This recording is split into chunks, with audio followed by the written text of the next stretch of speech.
All right, welcome back to Virtual Black Hat. Although it's not virtual for everyone, but it's Virtual Black Hat 2021 at Security Weekly. I got Joe Uchill here with me. Hi, Joe.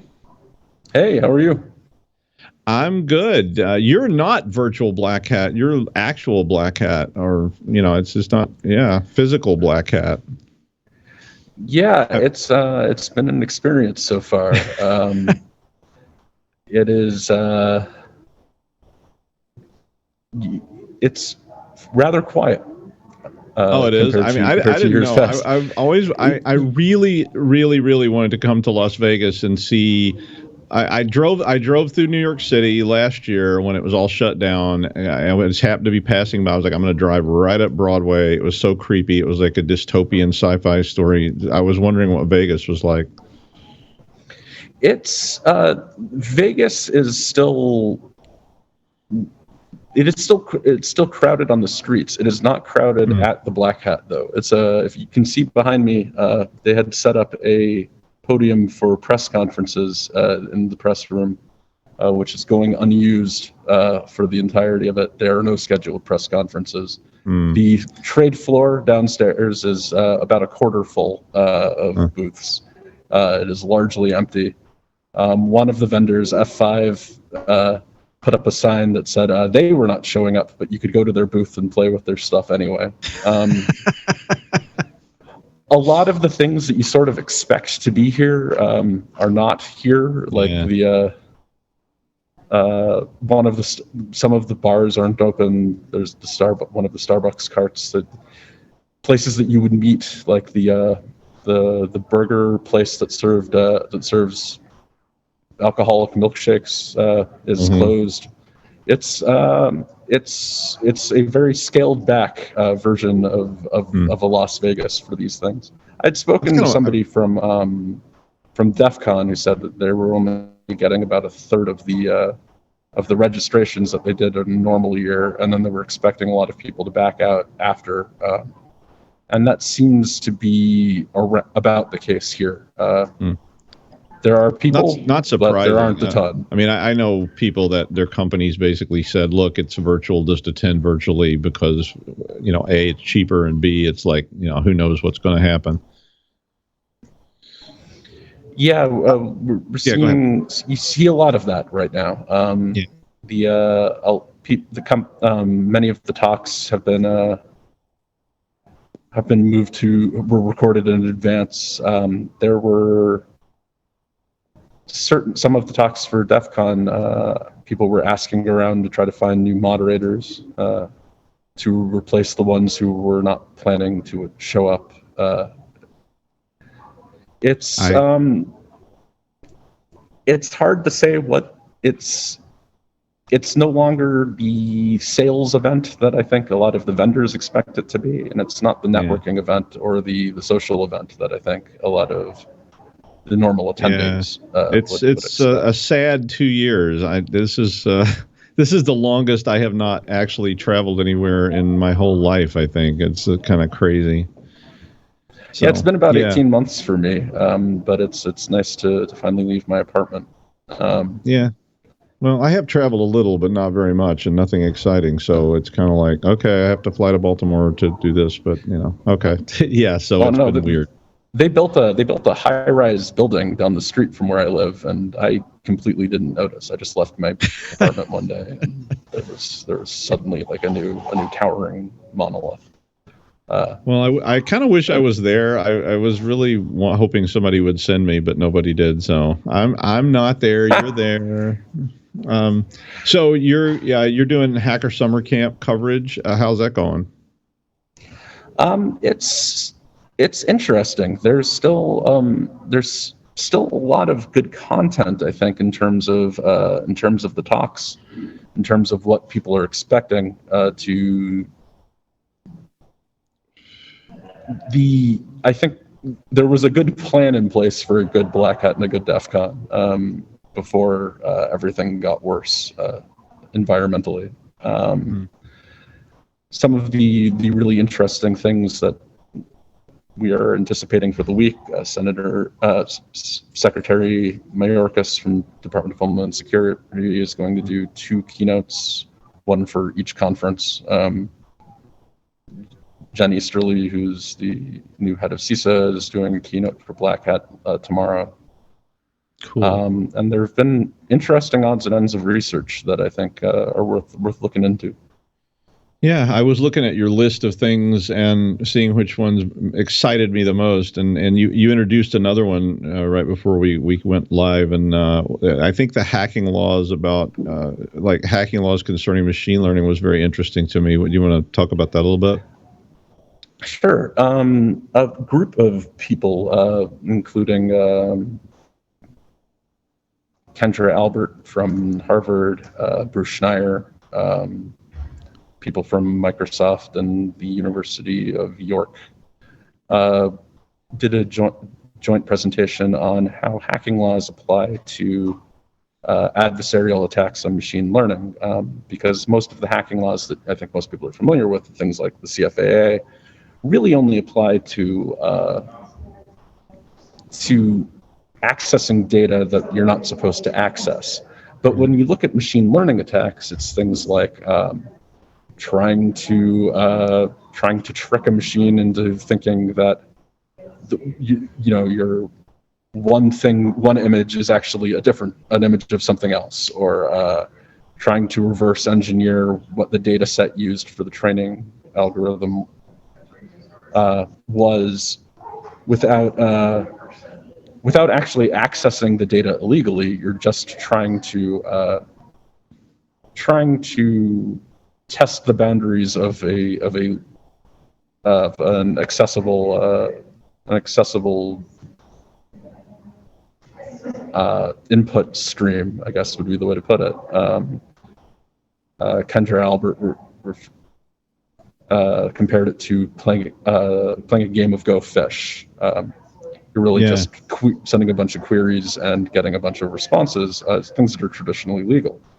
So the ways that the hacking laws apply to those situations tend to come through things like contracts, violating terms of service,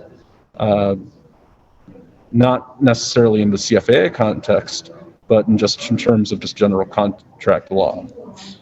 But yeah, I mean, I've been reading this Neil Stephenson book, and one of the sort of memes or tropes or whatever you want to call it in that book is about people creating bots to manipulate the media, because the media is being driven by bots, and if you can create enough bots, you can start to sway all these things. I mean, that's not illegal under CFAA because you're not accessing somebody else's machine illegally or doing that. So you're really just trying to skew data in the world. And I had been thinking about that a lot, because I was wondering about how do you prosecute people that are doing that, whether it's misinformation campaigns or it's attempting to manipulate botnets that are legitimate, or manipulate people legitimately using technology. And I think all that starts to fall into that machine learning attack kind of idea. Well, they break it into five different possible laws that you could be violating: breach of contract, misappropriation of trade secrets, the anti-circumvention laws. You can't try to get around something that protects copyright infringement itself, and the CFAA. And for the most part, it's a square peg and round hole situation, where none of them are really purpose-built to protect people. So when you're looking at, as from a defender standpoint, if you are in charge of defending, say, a large search engine, or a Netflix kind of preference algorithm, you are stuck to tools that are not really suited for the job, even less so than they are suited for hacking, which they're already kind of stale for. Right. Another one you had on there that I covered this on the news the other day, and it was very interesting to me, was about pneumatic, the attack on this pneumatic, or it wasn't an attack, but the vulnerabilities in this pneumatic tube system. And you had said there was a talk about that, and I always think pneumatic tubes are like the coolest thing, and I wish we had more of them because they're really interesting. But you want to tell us a little bit about that one? Well, from just generally, as somebody who does not work in a hospital, I kind of thought of pneumatic tubes as something out of the past. They are critical to hospital function. They are the way that samples get sent around the facility. They are the way that blood gets sent from the blood bank to where it's needed, how pharmaceuticals are sent from the pharmacy to departments that need them. The modern pneumatic tube systems, which are PTSs, have some forms of security to prevent the wrong people from opening the package. They are critical to getting things from one place to another without the wrong person intercepting them in between quickly and without a lot of manpower. So you can imagine that if you could quickly shut down a hospital's function by targeting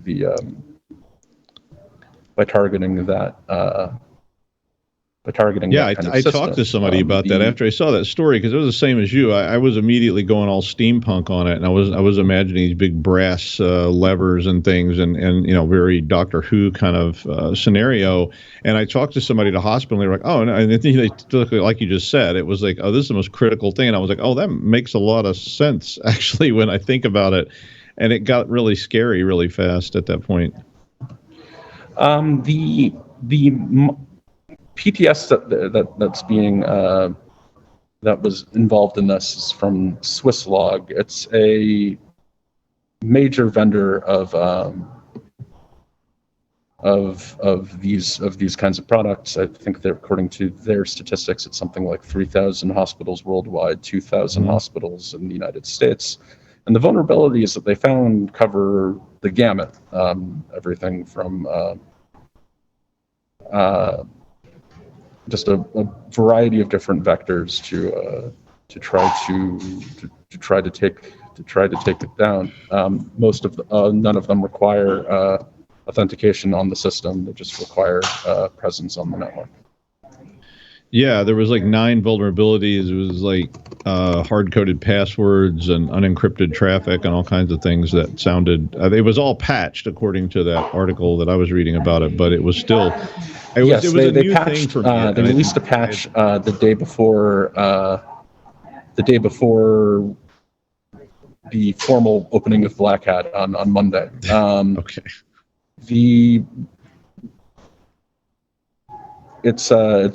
I don't know if we mentioned that the research was done by Armis. What's interesting about an attempt to try to fix this is in order to repair, it's going to require some period of time without the PTS system in action. I mean, they're going to need to take down the system in order to run a patch. So there's going to be some loss in service even now.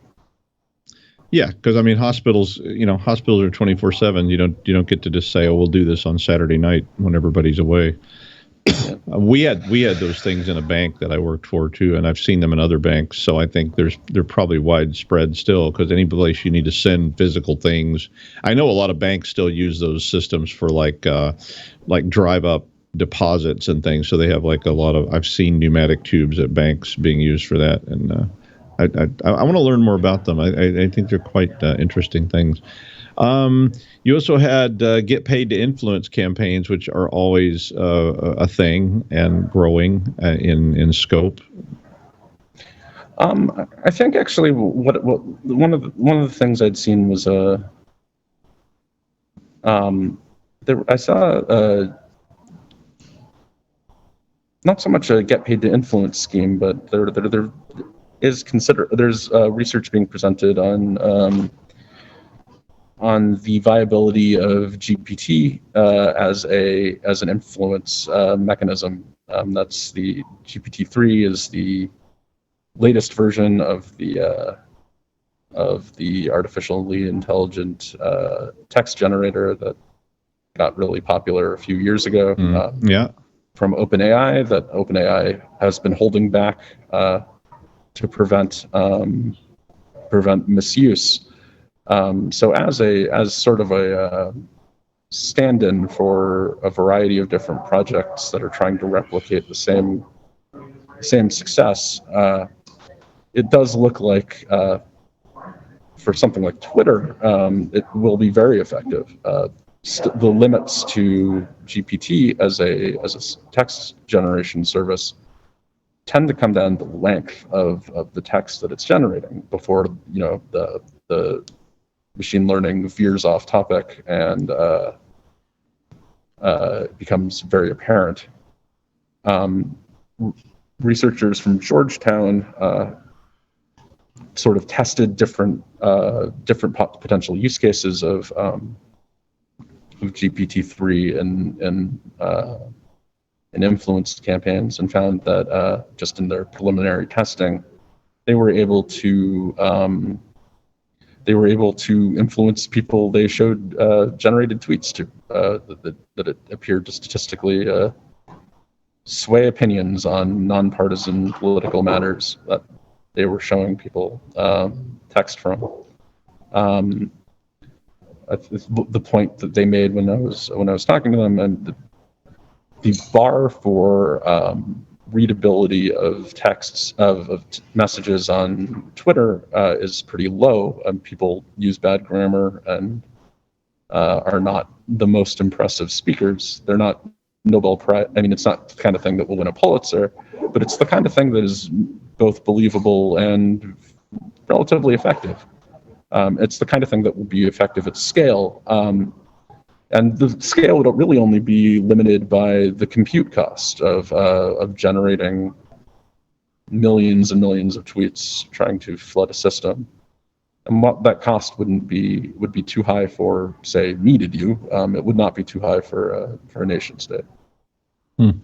So yeah, Neil Stephenson again. that's so. I mean, he was really on spot on with that. I guess my other question for you would be, what's the thing the talk that you're most excited to go see this week, if you've planned that far ahead? I think for me, the things that are most exciting are some of the DEF CON policy talks on the first day. They're in rapid succession. There's the Mayorkas keynote, followed by two talks. One of them's a bit about ransomware policy, ransomware policy options. It's interesting because things like, you would think that ransomware would be a major topic throughout the Hacker Summer Camp experience. Really, there are very few talks about it overall. For a year that was fairly defined by a few ransomware attacks, it was not a major topic of talks.